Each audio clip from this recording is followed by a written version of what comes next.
In that case, I would like to welcome everybody to the Cape Cod Gateway Airport Commission April Commission meeting, and we'll call it to order right now. And the time is 16:02. May I have a roll call, please? Well, wait a minute, I got to read this. For everybody's information, this meeting of the Cape Cod Gateway Commission, Airport Commission meeting is being recorded and broadcast on the town of Barnstable's Government Access Channel. In accordance with Massachusetts General Laws, Chapter 30 Alpha, Section 20, the chair must inquire whether anyone else is recording this meeting, and if so, please make their presence known. Anybody out there recording this? Nope, guess not. Thank you. May I have a roll call, please? Or Chairman Griffin, Here. Vice Chairman Flores, Here. Clerk Weil, Here. Commissioner Beerworth, here. Commissioner Bailey, Here. Commissioner DeGeorge, Here. Commissioner Geo, Here. and Yarmouth Rep. Christine Greeley. Here. Thank you. We have a full quorum this evening. Okay, thank you again. Welcome all. If you would all quietly stand and silently or quietly your Pledge of Allegiance.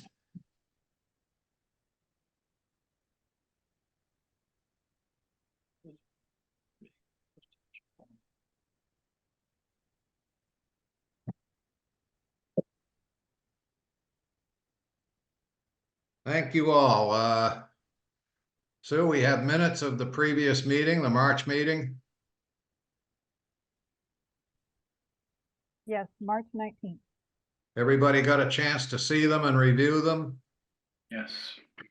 Does anybody have any questions, comments, or we'll have a motion to accept them as presented? So moved. Second, please. Second. Any discussion or otherwise additions complete? If not, all in favor signify aye. Raise your hand and say aye. Aye. Thank you.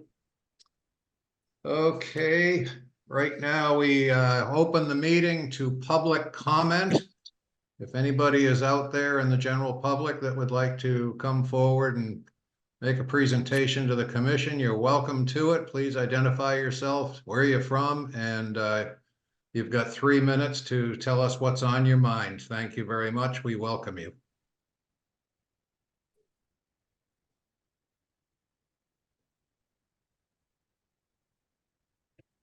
Hearing none, I believe we can close public comment and get report from the subcommittees.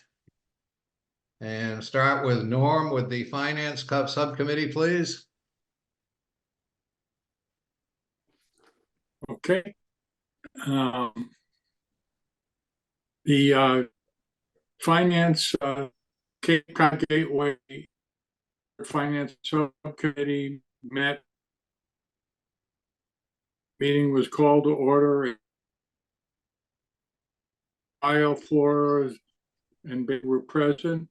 No old business. Let's start off with that 2-4 proposed fiscal year 2025 annual operating budget. Norm, you're cutting in and out.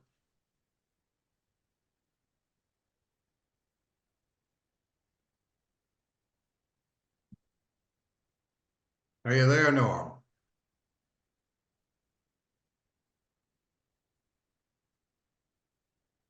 Oops. I think he's rearranging something there, Chris.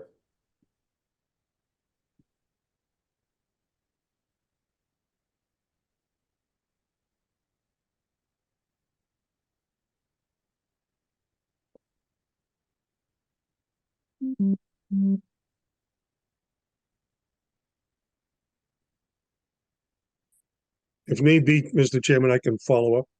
Yeah, why don't you, John? That would be great. As far as the, yeah, please do if you can. Yep. I gotta find my notes.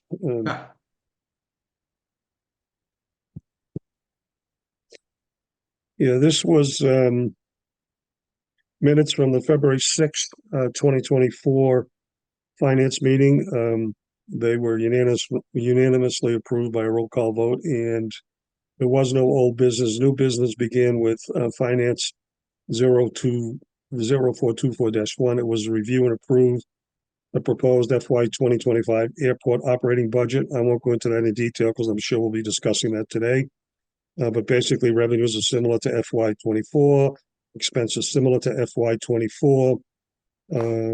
Operating capital is 500,000. We talked about different positions, strategic plan goals of $65,000, and the agenda item was moved to the April 26th full commission meeting of today. Finance 0424-2, it was to review and approve the contract by and between Cape Cod Gateway Airport and Airport Solutions Group in the amount of $547,444.60. This was an issue of the Airport Solutions Group, who's our on-call airport engineers that will be working on the HVAC replacement project at the tower. The system is 12 years old, and the project is going to be funded by the federal government at 90%, with the state funding 5% and the remaining 5% funded by the airport. The agenda item was moved to April 16th for full commission meeting approval. I will only mention that on this particular article, I was concerned only because the amount, $547,000, 444, was actually under the umbrella, if you will, of the bid that Airport Solutions Group had put in. And I felt that it should have been a separate entity based on the amount. I mean, it's a pretty good amount of money to have it go under, if you will, a blanket bid from Airport Solutions. Manager service told us that it had been approved by the purchasing agent of the town. But I was still of concern that that kind of money, we should always bid those kinds of things out. Moving on to finance 0424-3, it was to award Highlight Airfield Services 3-year on-call airfield painting contract. The funds earmarked in the operating budget are part of an obligation to maintain the paint markings on the airfield. And we are tested annually by the FAA to ensure that the markings are correct. We had 4 bidders for the project, with the lowest bidder coming in at $493,390, hence Highlight Airfield Services. We moved that item to the full agenda for today's discussion.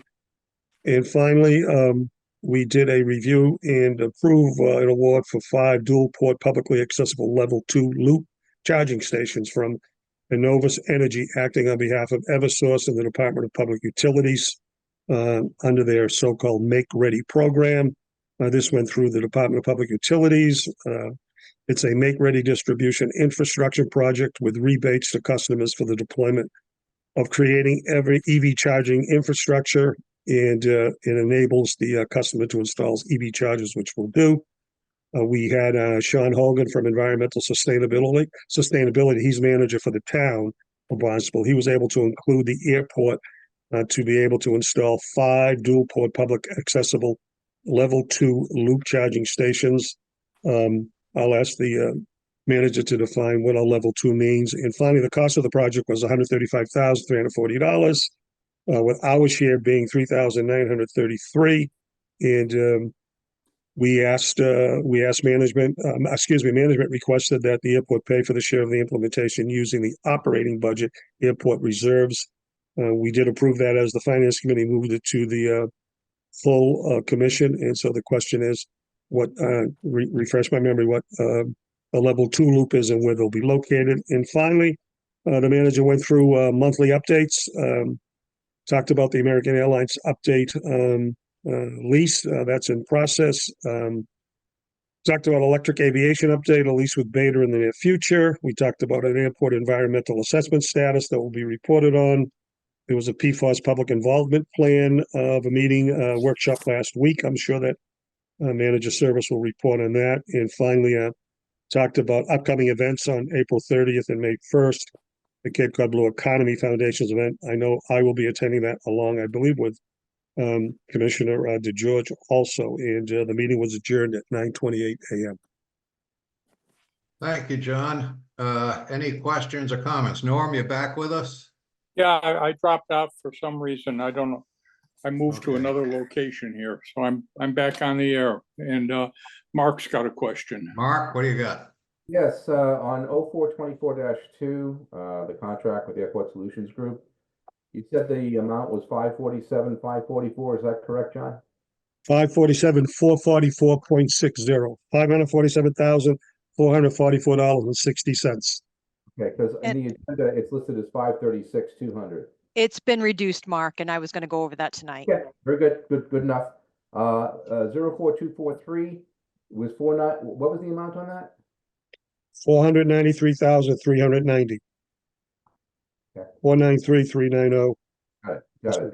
And then on 0424-4, the price tag was 135,340, but our share is only like 3,900. 3933. Awesome. Okay, thank you very much. Okay, anything else with the Finance Subcommittee?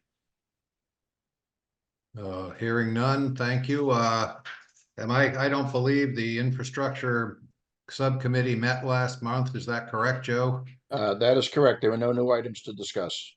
Okay, out of courtesy, I'm going to take the liberty to adjust the agenda and invite Christina to give the noise report. And following that, I'm going to invite Chris to give the Yarmouth rep report. Thank you very much. I appreciate that, Chairman Griffin. With our noise report, this is for January, February, and March. In the month of January, we had one complaint from Barnstable and one from Centerville. During the month of February, we did not have any noise complaints. And in the month of March, we had one from Yarmouth. So it's a total of 3 for the first quarter. Also in that, you will see we've got our narrative for those, which you can read at your leisure, as well as our first quarter statistics. So it's got the statistics we give each quarter. Of course, the first quarter it doesn't show a whole lot, but it'll go from there. Does anyone have any questions? Everything sounds about as quiet as the report. You know, it depends, and you know, sometimes we have quieter months, sometimes we have busier months, sometimes we think it's going to be a really busy month and it's not, and other times it's, you know, we think it's not and it is. So we just go with what we got. Any questions for Christina regarding the noise? Comment, you're gonna have quieter results in the winter months because people are inside with their windows closed.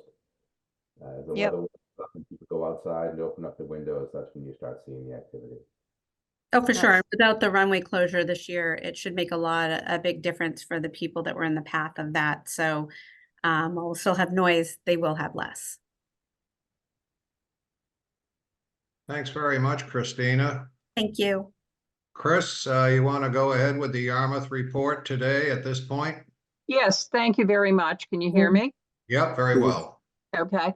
First of all, I will give you happy news. I do want to tell you that today is free ice cream cone at Ben & Jerry's down on Main Street in Hyannis. And it turns out they don't limit you. There were people who are doing second and third trips through the line getting their cones. So Wow. if you're in town, it's well worth the trip. So go have free take for money thank, as my father used to say. Wow. Well, with that happy note, then I get a little bit more critical, unfortunately. I do have discussions after each commission meeting and share information with the town administrator and the Board of Selectmen in Yarmouth, and then seek feedback and issues or questions that they would like raised. And today, one of the things that has come up very clearly from the town administration is their concern still that there is no monitoring of plumes coming out of the airport being done from Barnstable into Yarmouth, in particular into Mill Creek. And they do want monitoring, and they do think that this additional study does need to be undertaken. So they're very concerned about that. The second thing that has come up is the whole issue of the monitoring and taking a look at what is happening in terms of emissions and pellets from piston engines, particularly Cessna 402s, the private jets, because the EPA is now clearly talking about the fact that these are falling out of the sky into the ground. And that is another issue that Yarmouth is very concerned about, given the flight paths that are over some of our environmentally sensitive areas, including Lewis Bay. And so that's a second issue that came up from that discussion. The third one is an issue that I found that I am very concerned about, because on April 8th, I received the email, Katie had forwarded it, I guess it was from work from Brian Massa, about the fact that there was now the public involvement, the immediate response action on the IRA status report 14 and the completement statements and all. And in it, it located the fact that the hard copies of this report were available for review at the following locations: the airport, the Hyannis Public Library, the West Yarmouth Public Library, the South Yarmouth Public Library, and the DEP Southeast Regional Office, and the Yarmouth Water Department. As of today, as of 1:30, Hyannis Public Library, West Yarmouth Public Library, South Yarmouth Public Library, the Yarmouth Water Department have not received their copies of this. And this is from April 8th, and we're now on the 16th. And so that's a big concern. The other thing is that the administration and Yarmouth would like to have a copy of that also placed in Yarmouth Town Hall.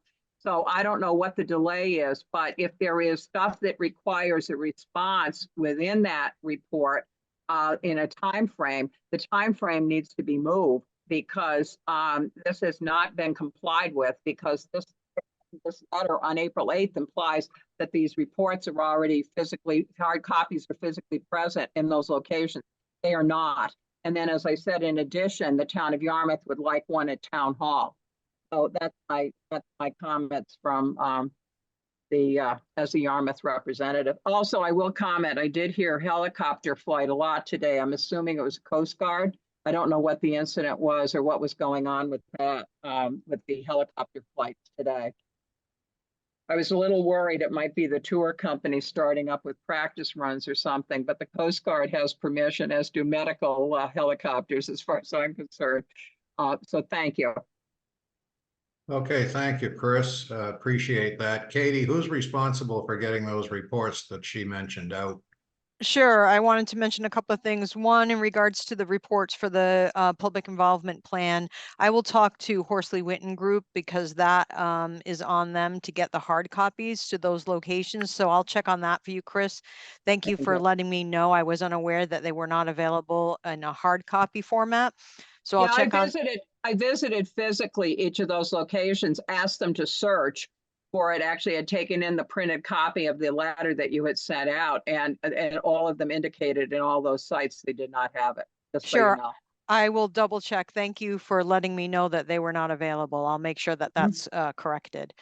In regards to PFAS monitoring beyond the airport and Maher Wells, just so you're aware, on April 11th, we had a PFAS meeting in particular for town council to bring them up to speed to where the airport was on their investigation, mitigation, and continuing monitoring. The PFAS that's coming from the airport has just hit the Maher Wells, and it's being captured at the Maher Wells through the filtration plant. They have carbon filters that capture the PFAS that is coming from the airport and from other industrial sites, such as the Barnstable Fire Training Academy. The airport's plume has been fingerprinted, and our plume does not go beyond the Maher Wells at a level that would require from DEP or EPA that further monitoring would be necessary, because it meets the standard. So beyond Maher Wells, the airport plume meets the standard. Other plumes that are heading towards that way, whether it be from other industrial sites or the Barnstable Fire Training Academy, I don't know the answer to that. The Barnstable Fire Training Academy is at phase 2 of their analysis for PFAS that's affecting down gradient from their site. We're at phase 5, so we're pretty much almost complete with our analysis. Now it's just strictly monitoring. But on the 11th of April, it's a recorded presentation that we provided to town council, and that does provide detail as to where the airport's plume is headed, and it's all being captured by Maher well number 2, and not proceeding beyond that at levels that would need to be monitored. I hope that answers your question. Thank you. I think there's some concern as to whether or not things have gotten out there before all this monitoring has started and how far down it may actually be. Thank So you. the airport's signature for their PFAS, for our PFAS that's associated with firefighting foam, does not trip any of the DEP or EPA levels. Even in Mill Creek, the study that was done by the Harvard team, the fingerprint for the airport is not at levels that would need to be monitored per DEP or EPA. It's below drinking water standards and below surface water standards. So we meet the standard. Okay, thank you. You're welcome. Yeah, because it was very interesting that, and I think it was Nantucket that was reporting they're finding PFAS out there, and of course, they've never had a firefighting academy. So I think that that's been a concern that clearly airports, the airport does generate PFAS. And so I think that's where it's been driving a lot of concern by a number of people. Thank you. I think the thing we have to remember, Chris, is that PFAS is ubiquitous. It's everywhere. It's located in wrappers, food wrappers, shampoo, detergents, other industrial sites. It just so happens to be located as well in firefighting foam. But there are many industrial sites, even those that are unknown, that have PFAS in it. Even a study that was done in Vermont recently identified PFAS levels being high out in the middle of the forest with no industrial sites whatsoever being located in the region. So it is unfortunately everywhere, and we're doing our part to clean up what we have. Okay, thank you very much. Thanks. Commissioner Flores, Ms. Vice Just a Chair. quick question, just a quick question, Katie. Has there been any follow-up to the class action lawsuit against 3M relative to the towns for recovery of any damages that would help support what it is that we're doing for the mitigation? Sure. I will follow up with Karen Nober. That started with Ruth Weil before she had Right. departed the town. So I'll follow through with Karen. The airport was part of that lawsuit as part of the town of Barnstable. Yes. I'll see where we are, John, and I'll get back to Okay. you. Thank you. Thank you. Any more, Chris? Anything else? No, thank you. Okay. That's it. Can I We'll say look at- real quick? Yes, real quickly? Wendy, go right ahead. For Chris, in the PFAS workshop, the Barnstable County Rep, Paul Rosala, did say that if they're starting in phase 2 to follow the plume, if it's warranted, they are going to continue on to Mill Creek. Right now, they're not planning on going there because there's no indications they should. Isn't that correct, Katie? That's what I remember. That's correct. Now they're still gathering their information from the Barnstable Fire Training Academy, which is a completely separate signature from the airports. They're still gathering their information. They are still assessing soil and water. They're still digging, taking soil samples and wells in different locations to assess where their impacts have been. But they're only at the beginning of phase 2, so it's going to take them some time to develop their plume. Good. Thank you. You're welcome. Okay, thank you, Chris. Oh, real quick, Griff. Mark? I just wanted to check with Katie, when you do check on those reports, if there is a deadline for response, add that to your list to make sure that deadline gets extended. Yes, thank you, Mark, for the PFAS reports that are physical hard copies. Yes. Thank you. Thank you. Okay. Let us move on to old business. Katie, is that 224-4? Is that active? That is tabled until May at the request of Atlantic Aviation. Still can't quite get the whatever they need. They just need their attorney to review one last draft. Okay. Moving to new business.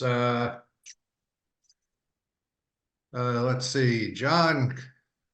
Where am I here?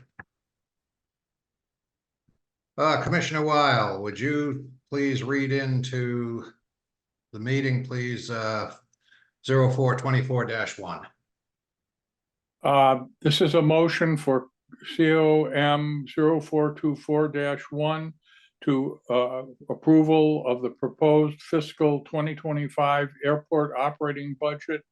The motion is to approve the proposed fiscal year 2025 Cape Cod Gateway Airport operating budget totaling $12,830,026.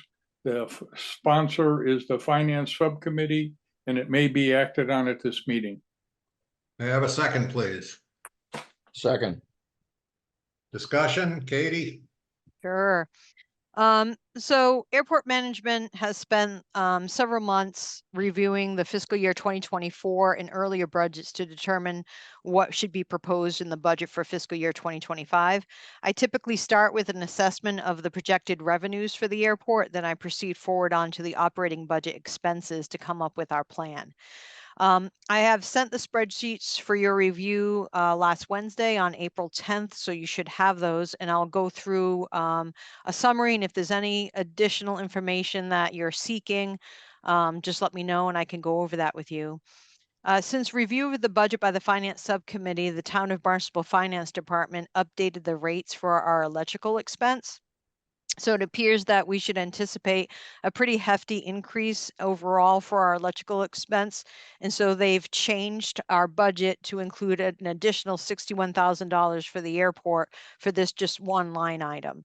So the dollar amount is a little bit different from what you saw at the Finance Subcommittee meeting on the 2nd of April.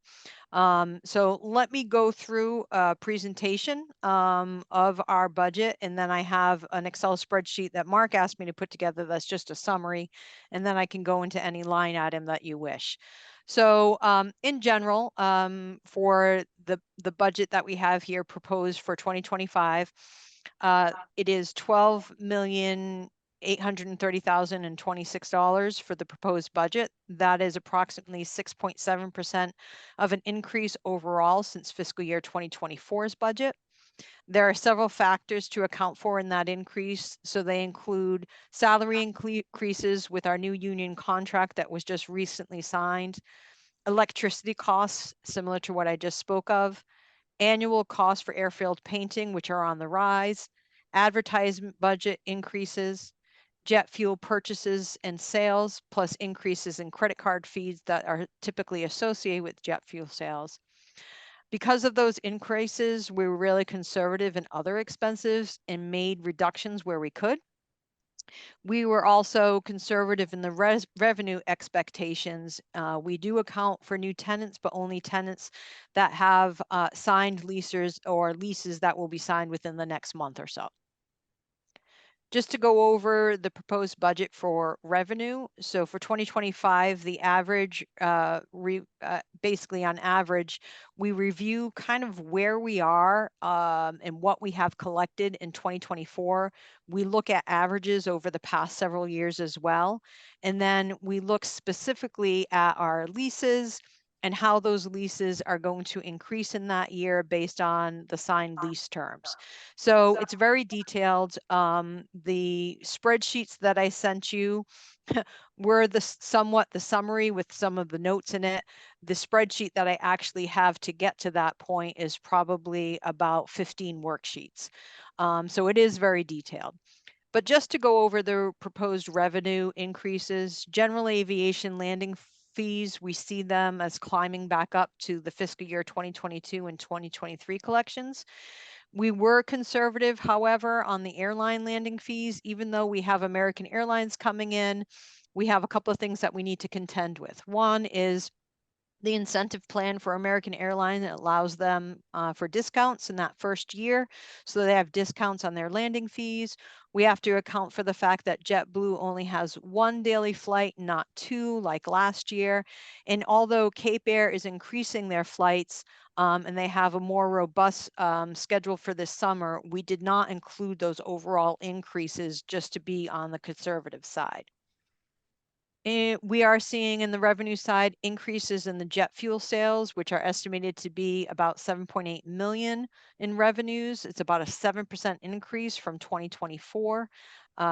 Increases in gross revenues for our tenants. Just to give you an example, Atlantic car rental companies, WS Development, as they sign on new subtenants, will be included in gross revenues. So we will start to see, especially with WS Development, we will start to see that line item increase as they get more and more subtenants signed on and functioning over there at the plaza. Atlantic Aviation also has done quite well here at the airport, and we see their gross revenues climb over the past couple of years. So we've accounted for that in the revenues as well. And then the car rental companies have been doing a fantastic job here at the site. They typically are not tied to what is happening from a passenger standpoint for airline passenger capacity at the airport. They typically do receive a lot of customers from off airport, so many locals that are coming to the airport to rent a car, but their business has been going quite well, and so has their gross revenues. Increases in aviation land leases have been implemented with several new leases that we're going to see in the next year. Increases in car parking, we're accounting for those new American airline flights and the Cape Air's increased flights to show a slight increase in our parking revenues. We have increases in passenger facility charges. Again, with American Airlines, we assumed a 65% full flights, not 100% full, to estimate what the passenger facility charge per ticket sales could possibly be, and that's included in the budget. And then we saw increases on our earnings, our investment. As of August of 2023, the airport's reserves were 13 million. And so our investment income and capability in that area is increasing across the board for the revenues.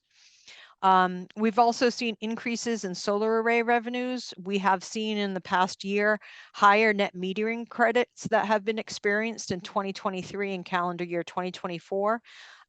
So we've seen that over the past couple of years, which relates to how much funds the airport gets as a reimbursement from the solar array system. I have a comment and a question, if I could. Sure. The comment is the jet fuel revenue is up 7%. Is that an increase in gallons or increase in price or both? It's both.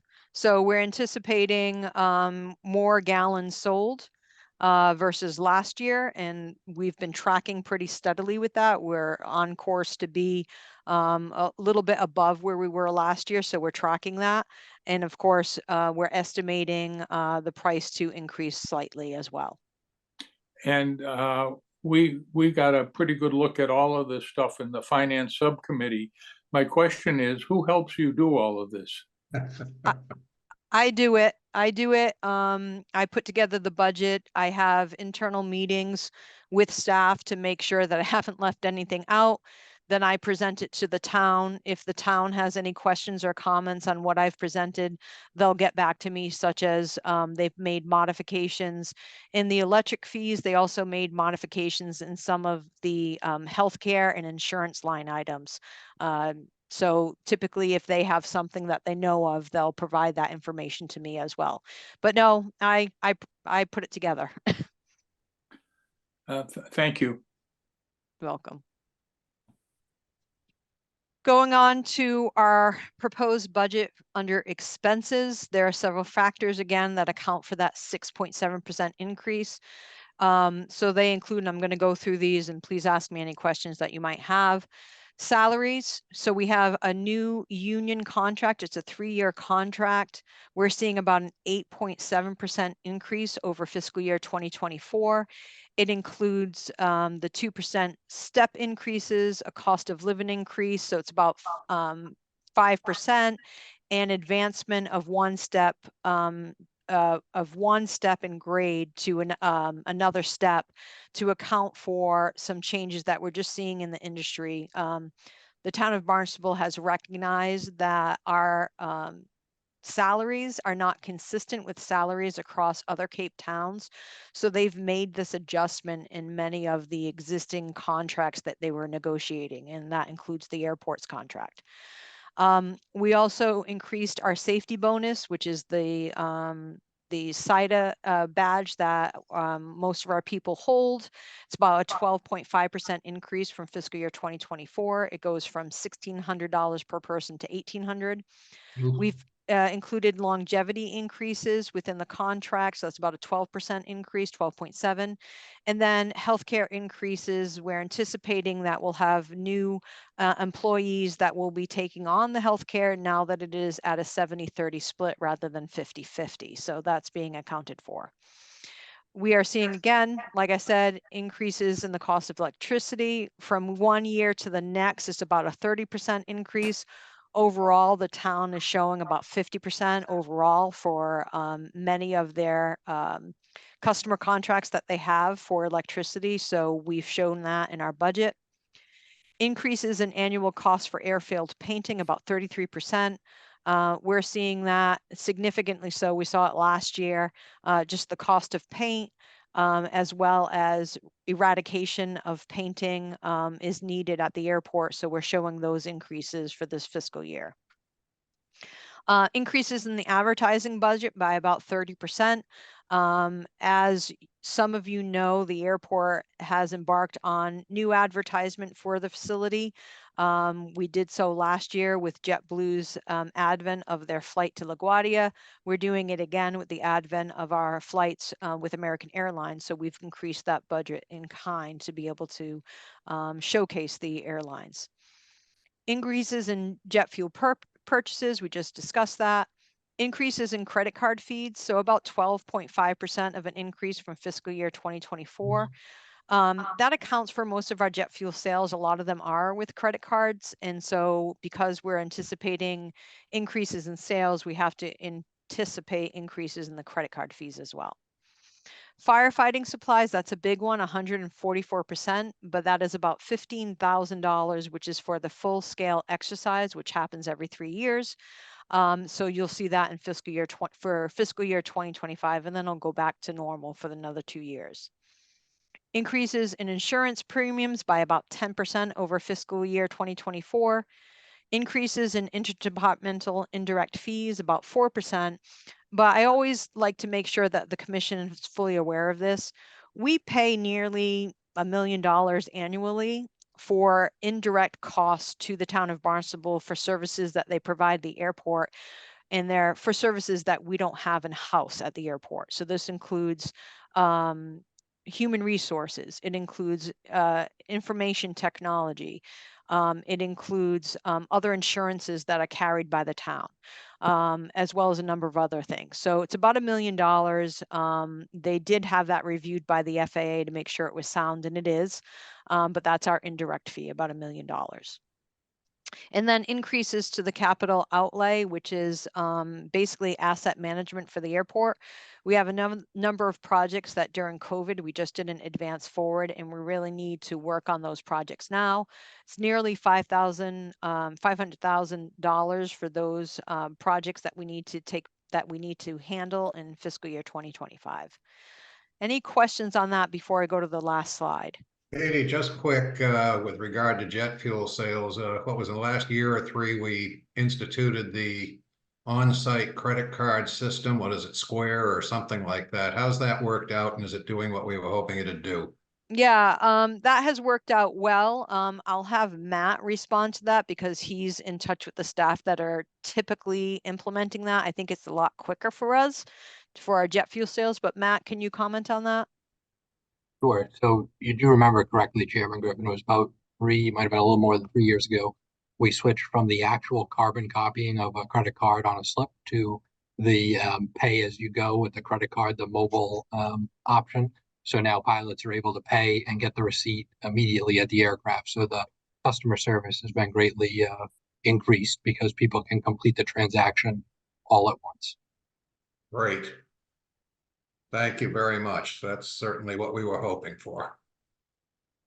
And Katie, if I can make one comment, just the interdepartmental fees if I'm understanding them correctly.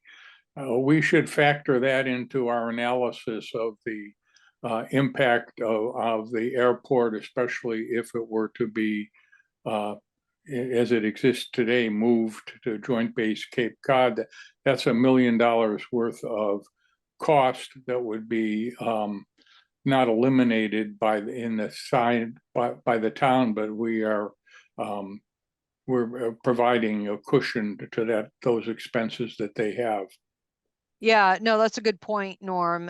They just wouldn't receive that $1 million payment from the airport anymore, so they'd have to look at the general fund for those funds. Thank you. You're welcome. Any other comments before we go to the next slide? Okay. I'm sorry, Katie, can you hear me? My computer froze up, so I had to switch to my phone. Yeah, we can hear you, Mark. Okay, thank you. Yeah, I just had a few questions. One is back on revenues. Yep. I'm sorry. Yeah, it was on revenues. The jet fuel purchase and sales plus increase in credit card fees. The credit card fees are takeaway from our revenue, correct? Yes, exactly. Is there a way that we could add the percentage of the credit card fee into the fuel price so that we don't have that impact? Yeah, I can look into that. Yeah, I can look into that, Mark. I was just sorry. Certainly can look into that. Sure. You see, Mark, you're right. That's interesting because you're seeing a lot of gas stations now that have got cash and credit prices. Yeah, I don't expect anybody to pull out a wad of $100 bills at the jet fuel pump and just start wafting them off. So I imagine that just about all of our fuel purchases are done with credit cards. That is correct. Yeah. So if that could be looked at, yep. we wouldn't even have to put out the cash or credit fee prices. No, it's just the thought that they do. Yeah. In fact, they do add it in. Right. Okay. Just the second one, I wanted to thank you for sending out the summary sheet on the operating budget. And I was looking across the past 5 years and looking at fiscal 20. We ended up with a $1.1 million surplus, and 21 a $4.4 million surplus, and 22 $7.6 million, 23 $6.6 million. We had a deficit last year of 39,000, and proposed this year is almost level. It's just a difference of 605 between revenues and expenses. And so in terms of a surplus trend, is this because, we start out almost level, but because of how things happen throughout the year, we typically end up with a surplus, or are we trending in a direction that we need to pay attention to? So to answer your question, first, I'll go to the fiscal year 2024 with the budget. You did not have the note on the Excel spreadsheet that I sent out to you just moments ago. So we did add additional expenses for jet fuel purchases. So that just isn't accounted for. And that's budgeted, not actual. So we'll have a better number on that as we get closer to closing the fiscal year. Typically, Mark, what I'd like to do for the budget is propose what we anticipate for revenues, keeping it as conservative as possible. But we always give ourselves a little bit of wiggle room so that we can hopefully have some growth that we didn't anticipate in there. For instance, when we're looking at proposed budget, let's go to our lease revenue. Typically, I will include our lease revenue, and it's based on a percentage of annual increase, CPI or 3%, whichever is greater, depending on what's in the current lease. Typically, I'll just go for the 3%, but as we know from previous years, our CPI has increased beyond that. So that's one way that we might see a cushion in our budget. There's other ways that we will also see that.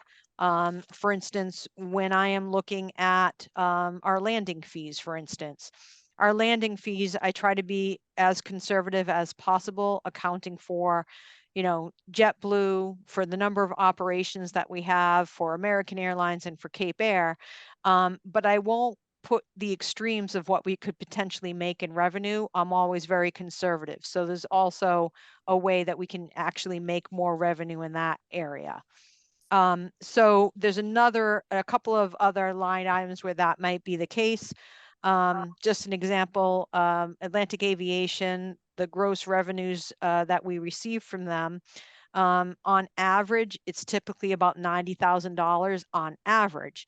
But I know from looking at where we are in fiscal year 2024 to date, that we've collected in the first 6 months $112,000, just over that. So we try to make sure that even though we're collecting that amount, and I know that probably in the next 6 months, it's probably not going to be a doubling of that, but it's going to be, probably more than a 20,000. But in our overall budget, I've only accounted for the potential of 130,000 collecting from them. So again, each line item, I try to be conservative. I don't want to overestimate it. Is grant money included in the revenues of the previous years? No, so yes, so fiscal year 2022 and fiscal year 2023, that accounts for grant reimbursement that we received from the CARES Act. So that should be an anomaly. We shouldn't see that much. For instance, if we look at our budget today, where we stand today, Mark, we're about 1.5 million in the black, from what we anticipated or budgeted that we would collect in this year. Are you talking about 24? Yes. Okay. All right. And then where do those surpluses go? Right to our reserves. So Okay. at the end of the fiscal year, when they finally audit and close out the fiscal year, which is typically in July or August, we'll get a notification as to what our final reserves number is. So last August, it was 13 million. Okay, so I added up the surpluses from 20 through 24, well, 20 through 23, and then the deficit in 24. It came out to about 19 million, and our reserve is 13 million. Where did the other 6 million go? So we have some of the reserve money that is used to match our grant share. So runway 624 project, we would have to match that. The EMAS project that we just did, we have a 5% match for that. So those dollar amounts will come off our reserves to cover those shares. Okay, so we have a breakdown of that. I mean, that would reconcile the 13 versus the 19 million. Yeah, I can provide that to you, no problem. Okay. In the presentation also, which was, great, if going forward, if you could put in a dollar amount along with the percentage, for instance, the new union 3-year contract, 8.7% increase. If in parentheses, you could throw the dollar amount in there too, that would help us. Yep. Okay. Sure. All right. Yeah. And I think that's it. I did have one question on the jet fuel. I think it's page 3. The increases in jet fuel purchases, which are estimated to be, looks like $6.30. I'm sure that's not what that means. Okay, let me just stop this for 1 second.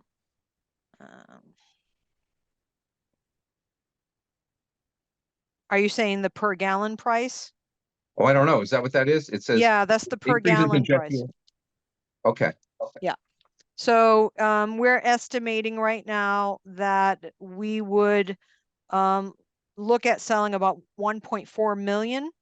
And then we have to take into account what we think the average dollar amount would be per gallon, and also take into account the discounts that we have with the various contracts. No, I just was questioning the figure because it's 6.3. It's not, it almost looks like it's 6.3 million. There's no zero there at the end of it. I didn't know what the number was. Oh, I'm sorry. The 6, yeah. So that's for the operating budget expenses for fuel. That's 6,300,000, I believe. Okay, so it's not a gallon price. It's a 6.3 million. Yeah, but it is just over $6 that we're estimating. Yeah. So that's why you threw me off. Okay. All right. $6. Yeah. All right. Mr. Chairman, Um, Yeah, Thank you. John. yeah, just a quick follow-up question. Getting back to that credit card fee, it's sort of become customary now when you go into any restaurants or any places to purchase, the vendor will add that fee back into the price so that the vendor actually isn't paying for the credit card use. So that's something that I think we might want to take a look at because I don't think it's something that people are surprised by. It's almost become customary now. So if we're being charged X amount of dollars, that could be more money in our accounting. And just the other observation, on the operating budget, when you look at FY 2021, 22, primarily those surpluses are due to CARES Act and American Rescue money. That was all COVID-related money, I assume, correct? That's correct. Okay, and then one other quick question. The money that we see on the increase coming from WS and the landing, did that show up in FY 20 or 21 for the first time? So they will have their existing lease that they have with the airport, their 1968 lease expires in August of this year. Mhm. They are also paying their agreement to the lease, which is just over $1 million annually. This past year, it was 1.125 million is what they were paying for us in rent. We will lose about $86,000 as their old lease expires, but we'll have the new lease with them, if that makes Okay. sense. It does, but the increase of $1 million first showed up in FY 20 or 21? That first showed up in 2018. 2018, okay, all right. Well, was that long ago? Well, Yeah. Okay, thank you.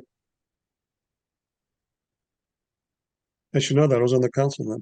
Yeah, you and Jim. God And- bless Jimmy Crocker. For sure.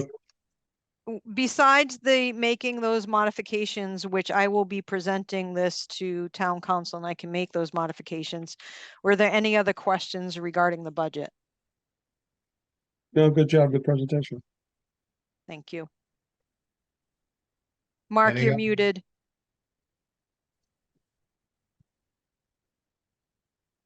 Paging Mark. Mark, you're muted. He's trying.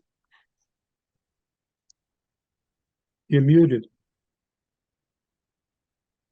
My computer problem is, I guess, spreading. Ah, Okay, I had to get Yeah, back. there Now he you're is. excellent. There Now he you're is. unmuted. Yeah, page numbers going forward, Katie, on all of our presentations, can you add page numbers? To the slide, yes. Yeah, it just makes it easier when we're saying, hey, gee, what page is this? This page about this, just say page 3, makes it easier. Yep. Thank you. Could you also include lip reading classes? It's not in my job description. No. Any other discussion? Everybody's had some really good comments and observations. Thank you so much. And if hearing none, I will call the question. All in favor, raise your hand, signify saying aye. Aye. Aye. Any opposed? Hearing none, passed unanimously. Thank you. That takes care of that one. Brad, you want to read in the next one, please? The 0424-2. Get my microphone to work. 0424-2. This is a motion to approve the contract by and between Cape Cod Gateway Airport and Airport Solutions Group in the amount of $536,200.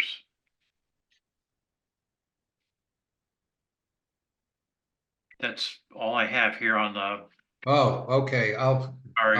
I'll pick it up and finish it for $536,200 for professional consulting services associated with air traffic control tower, HVAC, and mechanical system replacement project. Sponsor is the Finance Subcommittee. Do we have a second, please? Second. Okay, discussion, Katie. This is the Sure. one that got John's attention. Yep. Airport Solutions Group is our on-call airport engineers that are working with the airport on the HVAC replacement within the air traffic control tower. Just as a reminder, and from previous meetings, the HVAC system in the tower is 12 years old, but it is in failure. And we've had to put several temporary Band-Aid fixes so that the tower folks were comfortable in the winter and the summer. So we've had to put several fixes in that, just haven't been appropriate. We had to rent equipment in order to keep cooling in the tower cab or heating in the tower cab. So it has gotten expensive for us just from a temporary fix. To go back to John Flores' comment about whether or not we should go out to bid on a project like this, that's up to the commission. That's certainly something that we can certainly talk about. But I will say that typically on-call tasks, and when we put something out to bid for an on-call, a 3-year on-call, for instance, it is typically what they're bidding on is not only the on-call task, the small tasks that they might do day to day for the airport, but it's also for various projects that are in their wheelhouse that they would typically pick up and do. And that's what they're bidding on. So they're bidding on a list of potential projects that they could implement. But certainly we can go out to bid for larger projects if that's at the pleasure of the commission. John? Yeah, just curious. So are you suggesting that this RFP or a portion of the bid when Airport Solutions Group bid on the contract that they were aware that the HVAC systems were part of what they were bidding on? We list the potential projects that we would have just as we identify our potential capital improvement plan. We identify what projects are within our capital improvement plan that would fall under an engineering type services for the next 3 years of their contract. So we typically do identify that. One of the reasons that we do is the FAA wants to see that if an on-call is bidding on a project, that it was identified somehow in the on-call as being able for them to bid on it or provide those types of services. If it's not in the on-call, then we would have to go out to bid. So was this specifically in the on-call, the HVAC tower? This was. It was, okay. It still causes me concern only because of the amount of money. $536,000 is a lot of money. And I don't see this as a sole source procurement. There's lots of HVAC companies that do exist, not only in the Cape, but, in New England that probably could bid on this particular job. So I'm just troubled by us giving a blanket kind of contract to anybody that suggests that down the road, because we have it listed, if it's over a certain amount of money, that we don't actually put it out for bid. And even though procurement downtown at Town Hall has approved it, I still think it's flawed. That's my personal opinion. Okay. Thank you. I appreciate that. For the benefit of the other commissioners, we had extensive discussion of this line item in our finance subcommittee. We did. I think using the adjective horrified when we saw the number is probably being too gentle. And we got a reasonable explanation as to why it is as high as it is, but we paid a great deal of attention to it, and we have concern. And I think on a go-forward basis, we need to look at these really big things like this with a little forewarning. So, like John's comment, we have a chance to vet it a little bit ahead of time before it gets to our meeting. It's a lot of money. Sure, and we do have some checks and balances that we looked at their dollar amount, and I'm prepared to go over that with you to give you some more information about how we look at this from an independent fee. We have another company that comes on board and they look at their fees to see if they're in alignment with industry standards. So let me just walk you through that for a second, and then if there's further questions or comments, we can handle that towards the end after I give some of my rationale. When the project was first identified to the finance subcommittee, it was identified as $544,244.60 for the contract. We have since been able to complete the entire independent fee estimate, which brought the number down to $536,200 for the contract. So I'll go over that in a moment. The independent fee estimate that was conducted showed that the overall dollar amounts that were projected for the level of work that was anticipated was within basically 3% of each other, and I'll show you that in a moment. The entire project for the HVAC replacement was estimated to cost anywhere between 1.5 million and 1.75 million is the estimate for that project. The engineering design and architectural design fees that are included in the overall contract amount, that $536,200, accounts for about 30% of the overall project cost. So this includes Airport Solutions Group as the prime consultant. They're the project manager and the administrator of the project, as well as the project coordinator. Then we have Gensler Architects, who are the architect that is a sub-consultant to the prime, sub-consultant to Airport Solutions Group. They're working on grant administration and architectural work for this project. We have Aurora Engineers, who are engineers and sub-consultant to the architect that are working through the mechanical, the electrical, the plumbing, and the fire protection that is needed for this project. We have Thornton Tomasetti, who is the structural engineer and sub-consultant to the architect. And then we have Ryder Levitt, which is the estimator, which is how we got the dollar amount for the overall project being 1.5 to 1.75 million for the overall project. So 30% is the standard in the industry for a fixed limit construction cost. I did reach out to the Division of Capital Asset Management and Maintenance, DCAM, to identify, if we were in alignment with typical billing for this type of project.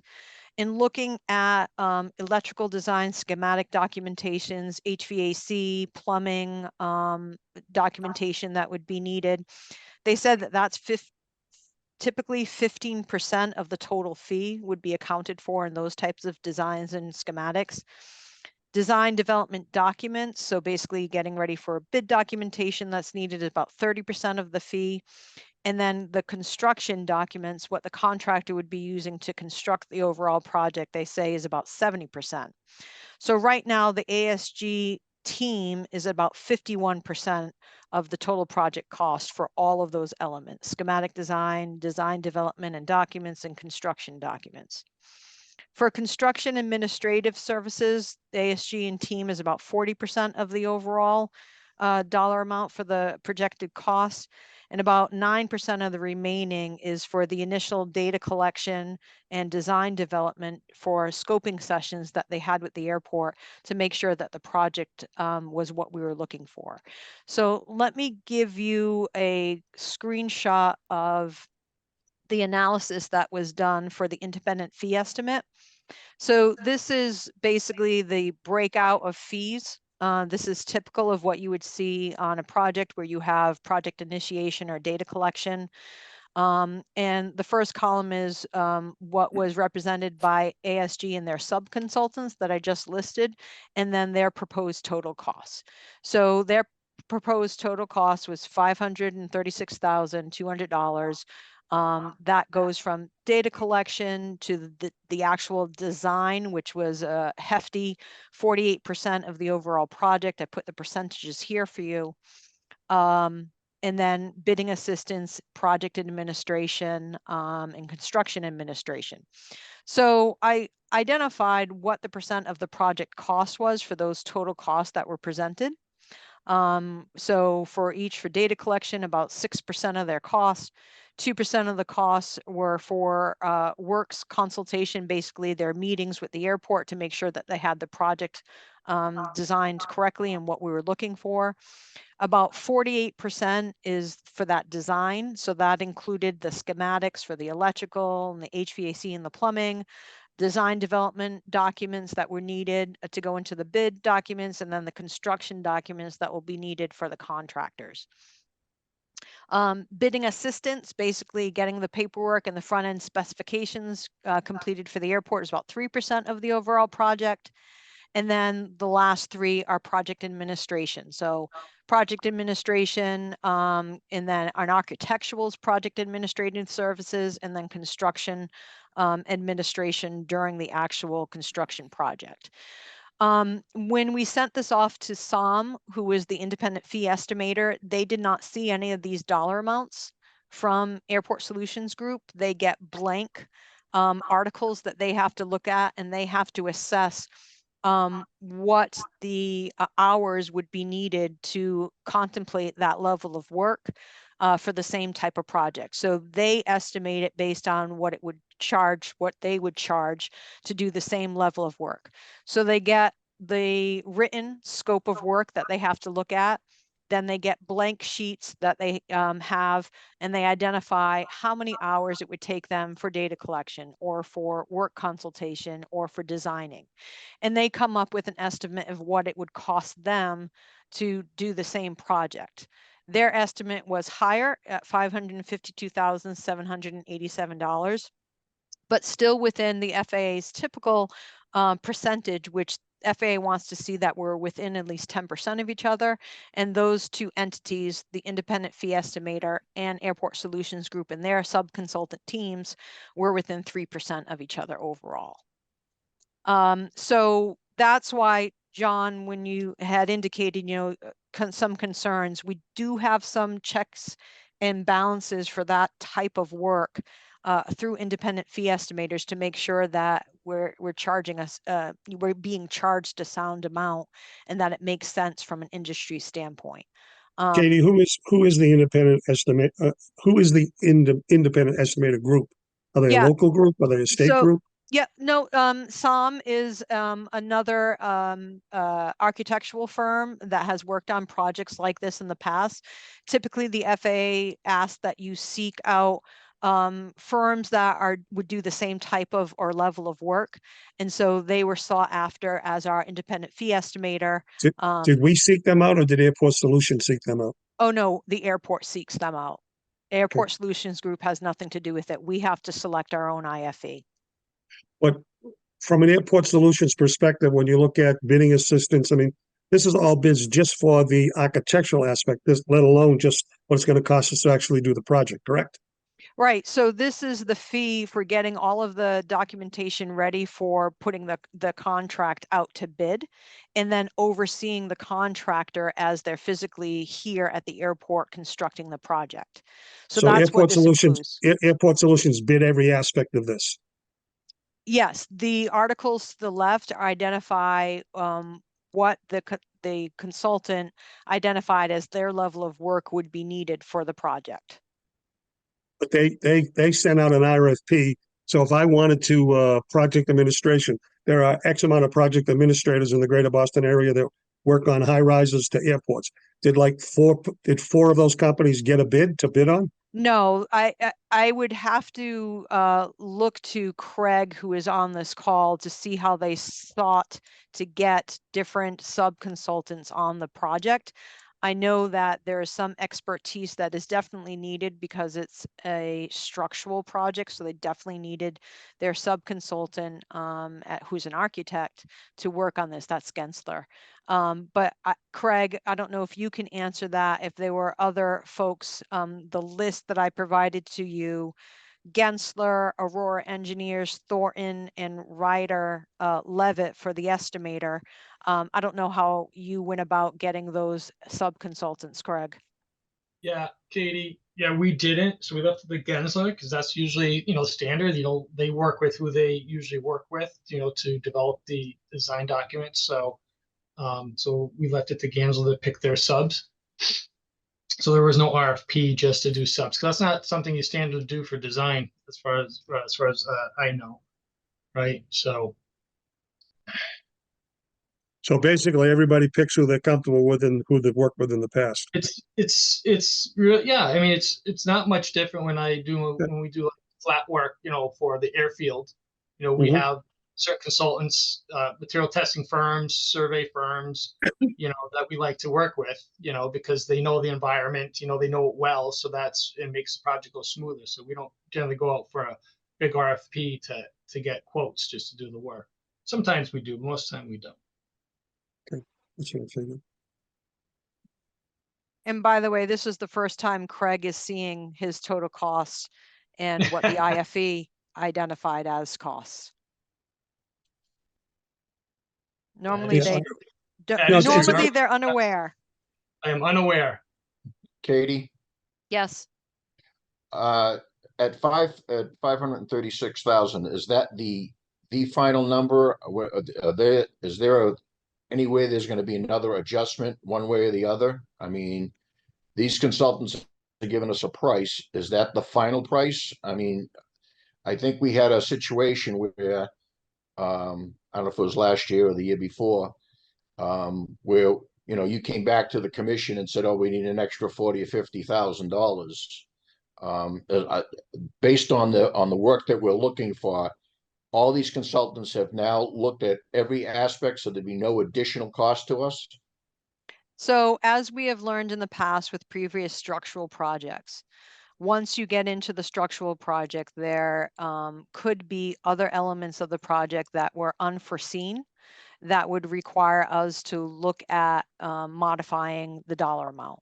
We had to do that with the fixed base operation modification that we just did recently, as well as with the T-hanger development over on the East Ramp, both of which were structural, both of which had some elements of the design that for whatever reasons were not identified in the original scope of work. So that may happen. So I'm not going to tell you that it won't, but that may happen. We do have some contingencies in this project, but it may happen. Also, DCAM requires that we have an owner's project manager to oversee the project.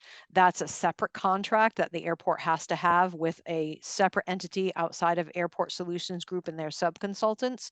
And that is a different RFP that we're putting out for an owner's project manager. And we're working through those details with the procurement office, but that is a requirement of the state that we have an owner project manager for the structural project. Thank you.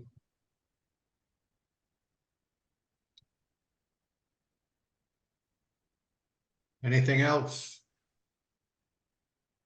I just want to thank Katie. I think in the environment we find ourselves in, it's important to have this discussion documented, even though we don't have anybody in the audience at this point in time. It can very easily turn up that the commission sat around and in a very brief segment of the meeting approve a $500,000 consulting contract.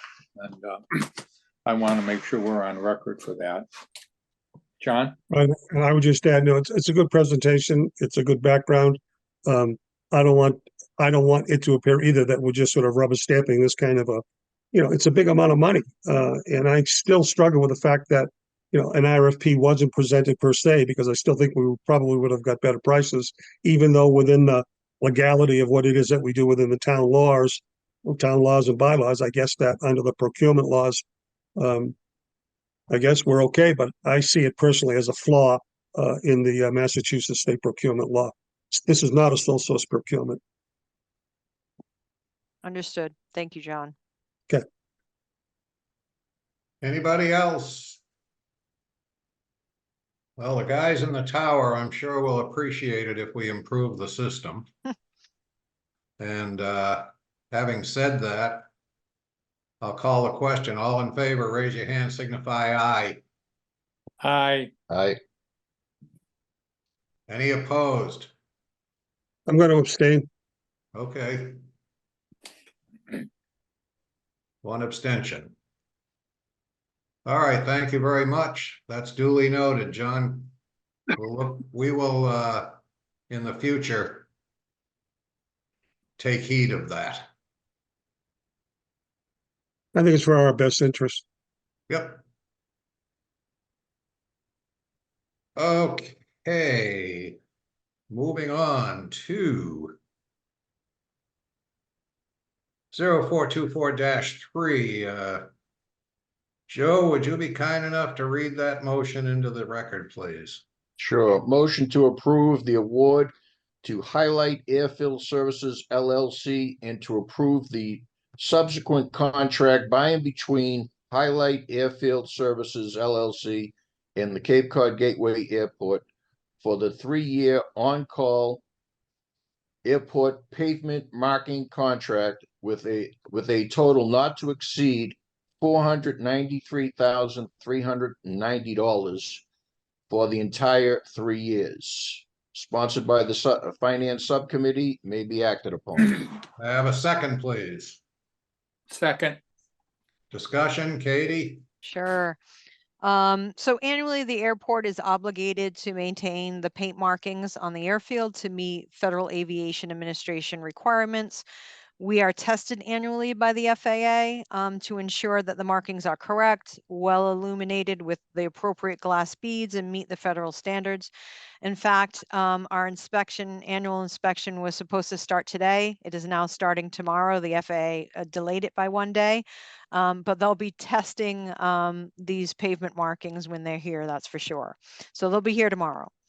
Due to rain, sun, snow removal, operations, and overall effects of New England weather, the airport is required to conduct a painting project each year. In fact, each year at our annual inspection, we do note different markings that are in need of painting. It's usually typically brought up at every inspection. Matt, I don't know if you want to weigh in on this, but typically it is a matter that the FAA will take on, and they'll identify different markings that need attention. Matt?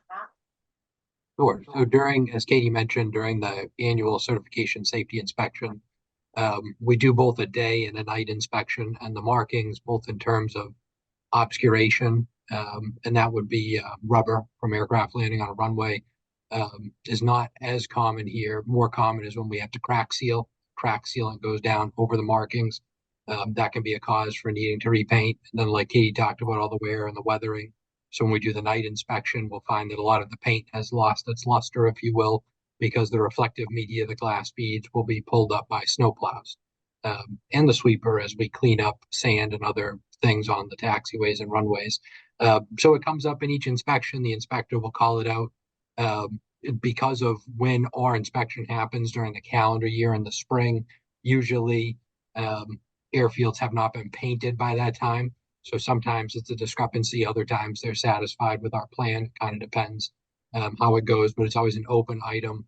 For painting of the airfield, we can't actually start until the nighttime temperatures are consistently no lower than 45 degrees.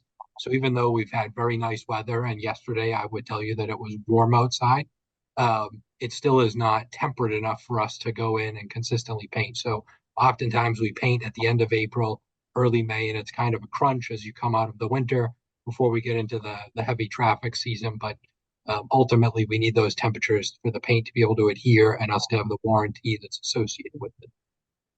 Thank you, Matt. Typically, the areas that do need painting outside of the federal inspection, we are prepared prior to that. So Matt will go out and evaluate the airfield. He'll have the airport operations team evaluate the airfield, and he'll also have the airport maintenance staff evaluate the field so that they can come up with what is needed on an annual rotating basis for different paint that will have to go down. For instance, runway 624 was just painted with new pavement, so that's not included in this next year's painting project. So Matt will prioritize what painting markings will be needed in each year. So note that there are times that we do need to water blast or grind off old paint. We don't want the paint layers to get so thick that they become FOD as they chip off. So we have to include that in the overall bid for water blasting or grinding to get rid of that paint. We did receive 4 bidders for the project. I provided you with that list. I'll open it up again here. Give me a second. Oops, wrong one. Sorry.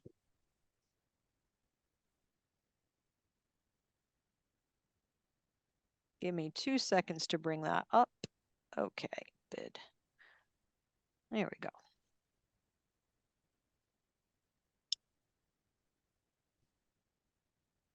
So these were the bids that were received from these 4 different companies. This is Highlight that came in for the full 3 years at $493,390. And as you can see, the other paint companies came in higher for the same level of work within the 3-year time period. So we have their bid that came in. In looking at the contract, we've divided the contract value up based on what our need is, going back to what I just said a few moments ago to where our priorities are. We'll identify what the payment should be within the year. So the first contract year, the second contract year, and the third contract year. We have worked with this team in the past and they are familiar with the airfield. We'll have some of our staff members working with them while they're here. We also added additional paint markings on the main terminal ramp, which will include modified lead-in lines for American Airlines and for JetBlue to make sure that we have a proper spacing for those 2 aircraft when they're here. And the funds are earmarked each year within our operating budget to be able to cover the cost. Any questions or comments? Katie, can you go back to that slide, please? Yep. The one with the table? With the table with all the bidders. Yep. Can you see that now? No, Nope. the next one, the first one. There you go. I'm looking at what everybody is bidding, and okay, never mind. I saw it. Answered my own question. Okay. I just needed to look at it just a little bit longer. That's all. I'm glad I could help. Thanks, Joe. Thank you. Okay, anything more on this? Just a question. Yeah, John. Yeah, I don't want to belabor this thing with Airport Solutions Group, but I'm just curious if in fact, under the professional consulting services, we had included painting of lines. Technically, we're suggesting that we would not have had to have gone out to bid. We could have used it under that and allowed Airport Solutions to do what they do in their magic and come back to us and say, this is a price. Had we listed it under that? Technically, yes. They Okay. put together just the design portion of this and the Okay. bid specifications under their on-call, but they don't have the expertise to paint. But they could have subcontracted just as they subcontracted other items that they don't have expertise in the prior approval of that $500,000 HVAC contract that we did. If we had placed it under that umbrella. If we included it, technically, probably yes. Okay, so that speaks to my concern, and I don't want to belabor it, but I just think we as a commission, under any kind of professional consulting services, should have a maximum of which we determine is the floor, if you will, of which an RFP would be required to go out. The Okay. ceiling, the ceiling. Yep. Yeah, I'm sorry, Stanley. Yeah. Because I'm surprised in procurement regulations as they exist right now, there's no direct award limit. In other words, you can only go out for a direct award up to this amount. Anything over this requires an RFP. I have to believe that exists. So in the contract that we have with Airport Solutions Group, it identifies the capital improvement plan dollar amount, and it identifies what the typical annual on-call is. So it takes into account all of those capital improvement plan projects and what the estimate is for those projects, and it's identified it within that contract. But I'm talking. I just think it's in our best interest as the commission to have some kind of parameters that suggest what it is that we're going to require in RFP, and that's 500,000 plus change is a lot of money. Yep, and that's fine, John. That's Yeah. fine. I understand what you're belabor it. saying. Yep. Because we're basically saying that these lines, had we provided it under the professional consulting services, somehow we could have allowed that not to have gone out to bid. And look at the range of the bids. It's it went everywhere from $493,000 to over twice as much. Yeah, and I mean the bid. I guess you can say technically we went out to bid for the on-call services that included those projects, but I understand what you're saying, John, and we can certainly make that change. Thank you. Looking to the future, they think that's probably the prudent thing to do, is have a floor beyond which. A policy statement from the commission is what you're looking for, correct? Yeah. And I'd also like to put in a number when we reach that point. I mean, we can have a discussion at the finance, at a subsequent finance committee meeting and then make a recommendation to the full commission. But to give carte blanche to an outside consulting company that has pretty much arbitrary control of what a budget will look like, I don't think is in the town or the commission's or the airport's best interest. Yeah, and I think the thing that, and we can get to this once we get to this item, this policy, is I think one of the reasons why we look at it this way is because when a project comes on and we finally understand that we're getting federal funds, or it's been approved to receive federal funds, oftentimes we have to work well in advance of that grant. So Airport Solutions Groups, for example, will work with the anticipation of being reimbursed for those funds once the grant is received from the federal government. So oftentimes for us to be ready for a project prior to its submittal for the federal government for the grant, it takes some time to get through that process, which is why we That's a quid pro quo, which is illegal under bidding and procurement. You cannot have a company anticipate a project thinking they're going to get something and do the work now because they're going to get a bid down the line. Can't do that. Yeah, I'd also, in addition to looking at a policy, if we could just double check on the existing procurement regulations, that there isn't already a ceiling on how much a direct award can be before it has to be RFP'd. I'm finding it hard to believe that doesn't already exist. It does exist with the mass procurement law, but we're doing this as if it's a sole source procurement. That's my issue. This is not a sole source procurement. If the dollar amount is above a certain level, you shouldn't be able to do sole source. And I have to believe that's in the regulations somewhere. It's not. You can. It comes out of the Ward Commission from about 10 years ago. Because if there's only one entity that can do it, they get it. Okay. If you put out a bid and only one responds, then the requirement should be that you have to put out a notification stating that this is the only response and we intend to award for Correct.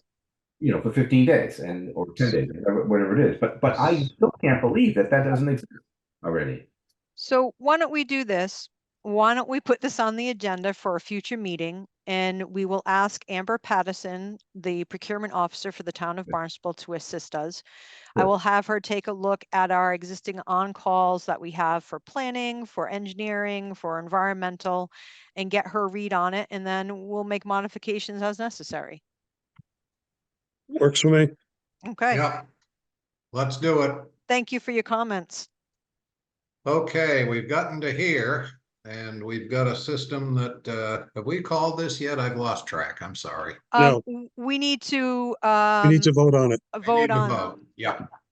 Okay. All in favor, raise your hand and signify by saying aye. Aye. Aye. Any opposed? Abstentions? Okay, thank you very much. That's done, but a lot of good discussion. Vote 424-4. Wendy, would you read that motion into the record, please? You got it in front of you? Yep. Okay, COMO 424-4, approval of the award for 5 dual port publicly accessible level 2 loop charging stations from Innovis Energy, acting on behalf of Eversource and the Department of Public Utilities Make Ready program. The motion is to approve the award of 5 dual publicly accessible level 2 charging stations through Eversource and the Department of Public Utilities Make Ready program, and to approve the site host and license agreement contract by and between Innovis Energy, the Make Ready contractor, and the Cape Cod Gateway. The sponsor is the Finance Committee and may be acted upon. Have a second, please. Second, Okay. Discussion. Sure. The Department of Public Utilities has approved electric vehicle programs for the regulated electric companies. That includes National Grid, Eversource, and Unitil. The EV programs include make-ready distribution infrastructure and rebates for customers for the deployment of EV make-ready charging stations and infrastructure. So Sean Hogan, who has been working on this project with me, he is the town of Barnstable's environmental sustainability manager, and he was able to include the airport for the addition of 5 dual port publicly accessible level 2 loop charging stations. Level 2 is a charging station that would typically charge a vehicle full charge 8 hours or less. That is the station that we're getting. John, to answer your earlier question, we are not getting the DC fast charger stations, which charges in moments, in minutes. Those are much more expensive, but we've been approved for these 5 dual port chargers through the state and through the EV Make Ready program. Excuse me, could we, if we wanted to pay more, could we get the fast ones? I can ask. I certainly You can know what that ask. would be?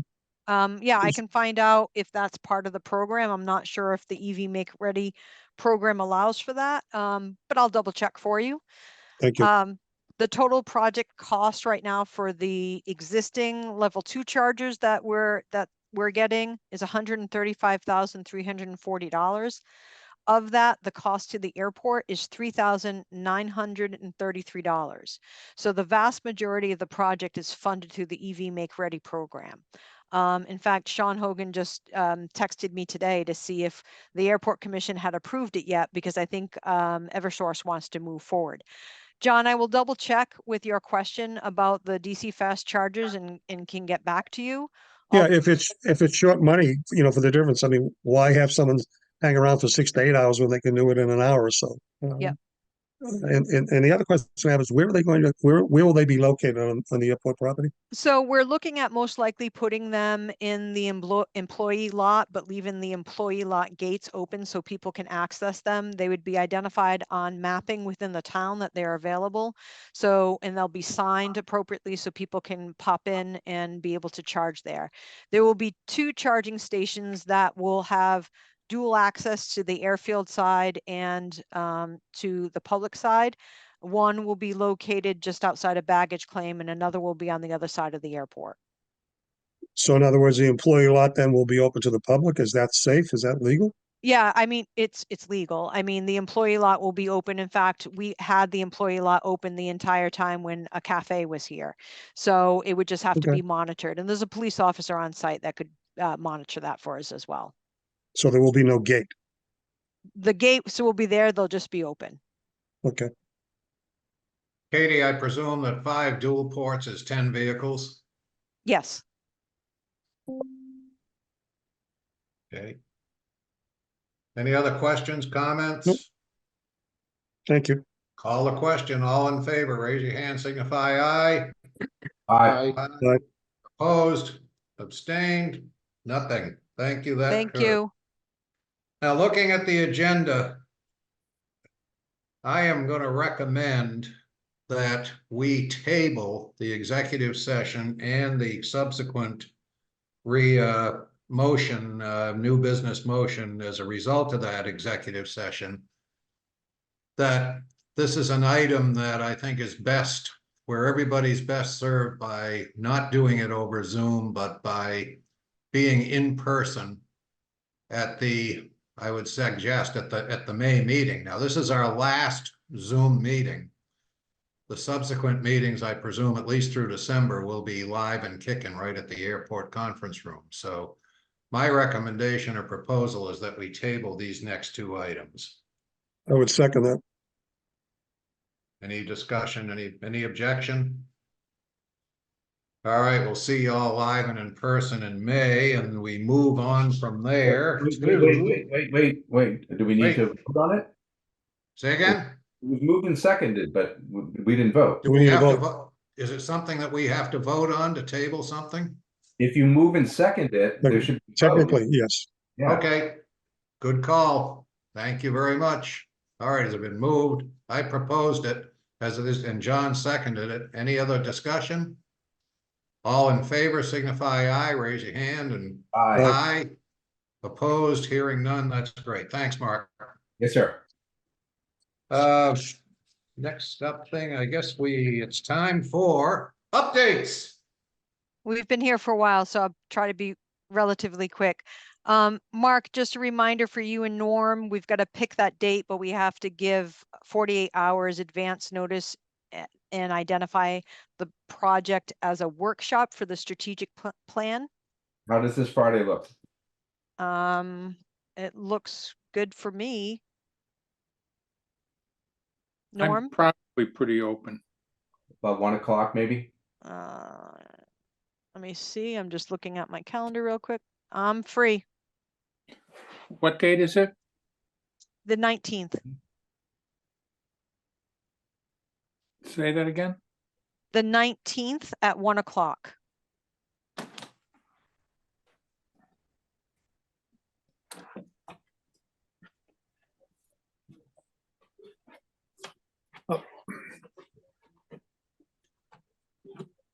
Give me 1 second here. Yep. Sue, if that's the case, we'll need to have the workshop put together for tomorrow morning so that you can give it to town clerk for the meeting.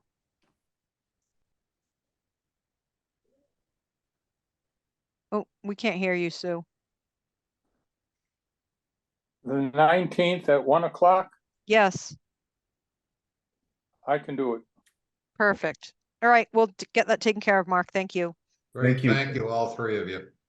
Real quick, if you haven't been into the airport terminal, American Airlines is really setting up. Their counter is in, their sign is in, needs a little bit of adjustment. Their back office is filled out. They've put some of their items already in the TSA screening checkpoint. So they're moving right along and they're happy to be here and we're happy to have them. Electric aviation update. The only update I have for you is that we'll be discussing this at the Big Blue Conference on the 30th. And I just want to verify I have John Flores, Joe DeGeorge, and Wendy Beerworth that are attending with us. Is that correct? Correct. Correct. Yes. Just want to make sure. WS Development update. They'll be giving us another update in July. That's when they would like to come back to the Airport Commission to give them a regular update. I've asked them to do this quarterly for us. So they've agreed to do that. So hopefully July meeting, they will be joining us again to give us some updates about their new and upcoming tenants. I don't think we have any project updates except Cape Air's hangar door replacement. They have one in, the other one's coming along. It's taking a lot longer than they anticipated. And we're in the process of putting items out to bid for the tower project, for equipment purchases, and for firefighting equipment purchases as well. The environmental assessment, we are looking at the next public meeting, most likely being in the May-June timeframe. That will be public meeting number 5. So we're moving forward with that and responding to any comments that were received during the draft environmental assessment work that was done. The town council workshop on April 11th went well. If you have an opportunity to take a look at the video, it went from 6 o'clock at night to 11 p.m. at night.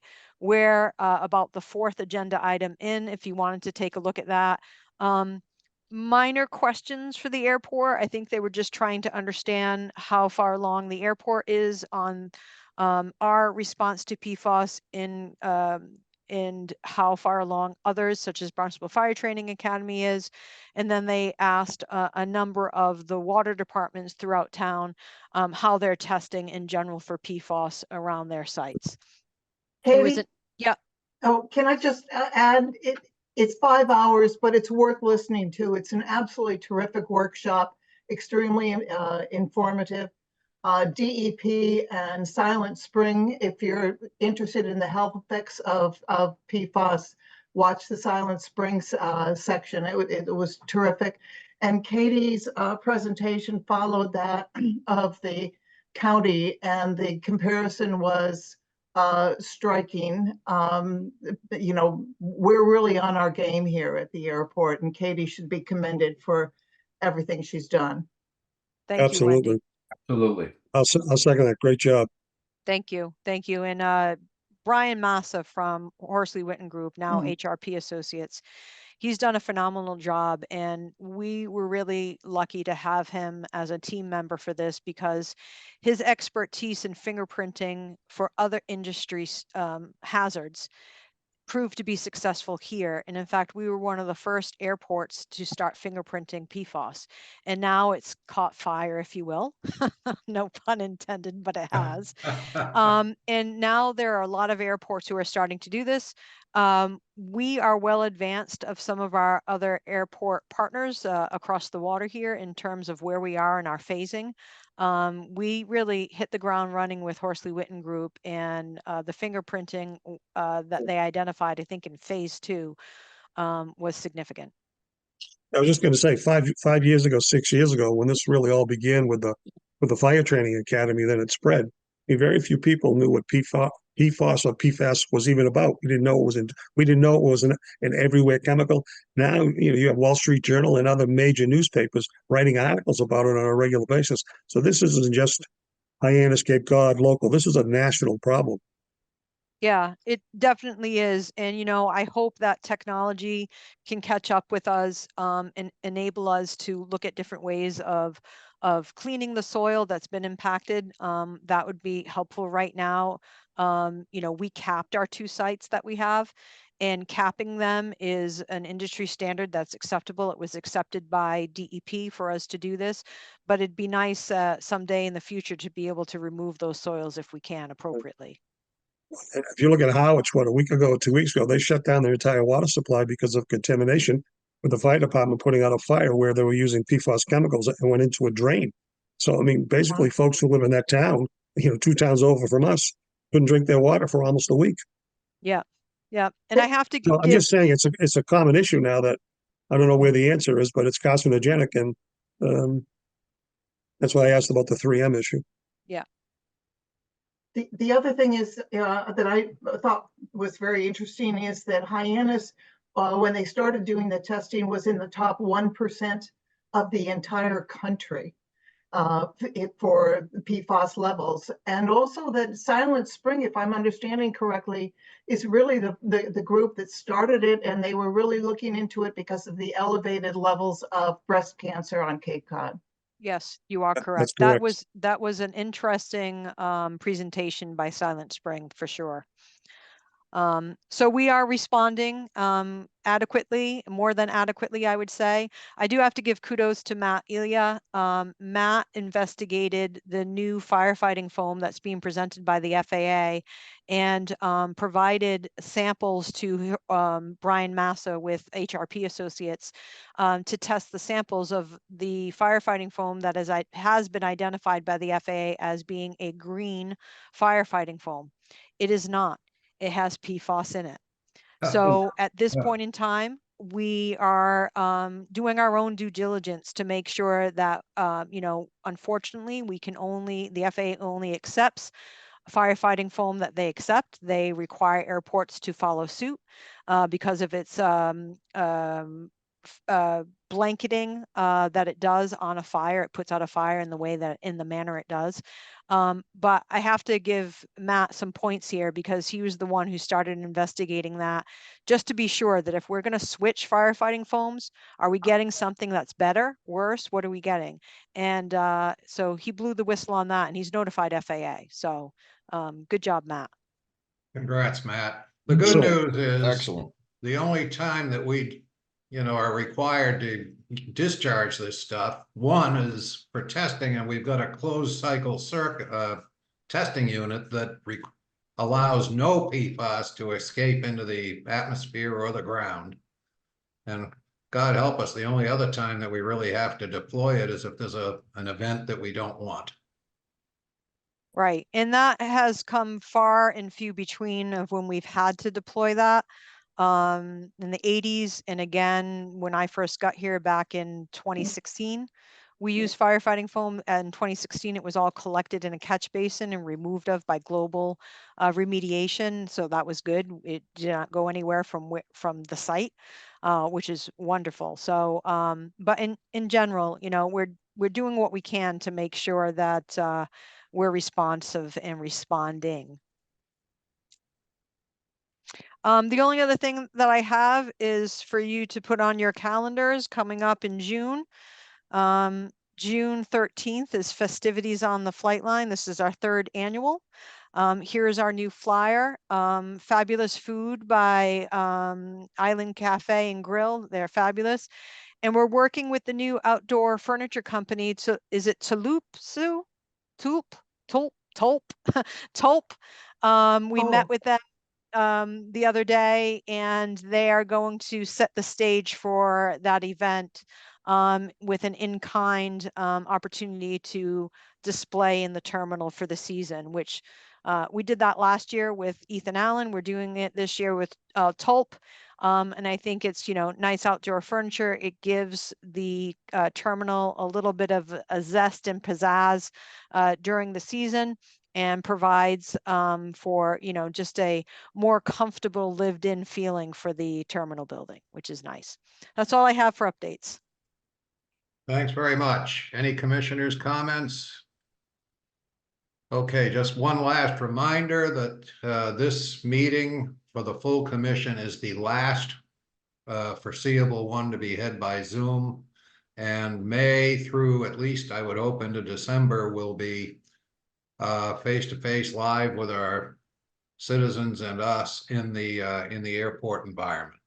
So that's that. The subcommittees, they have the option to meet by Zoom if they wish to continue to do that. That's up to the individual chairs and the groups and the 2 subcommittees.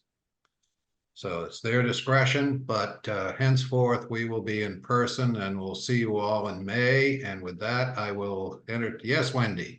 I just want to say that Norm and I go in for our interviews tomorrow. Oh, to yeah. Try to be re-elected for another term. So wish us luck.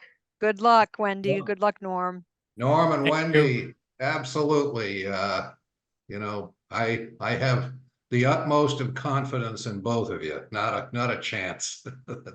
I will second that. It would be an absolute disgrace for you not to be reappointed, So, in my opinion. You have With so much that- to offer, both of you. yeah, I mean, it would be a huge misstep to not. I can honestly reappoint. say, you know, having been on many commissions in the town of Barnstable, this is a fine commission. People do their homework, they pay attention, they challenge, they question, and we come to closure on a lot of good items. We have terrific management with Katie and with Matt and the entire staff. I mean, we should be very proud of what we have here at Barnstable, better known as Gateway Airport. One heck of a team. You're here. Couldn't agree more. So having said all that and hearing all that, and I thank you all very much. Welcome to Spring on Cape Cod, and I It will is entertain beautiful. a motion to adjourn. So moved. Second, Second, no discussion, all in favor? Aye. aye, No Aye. opposed. Again, thanks, everybody. Thank Thanks, you everyone. all. thank you.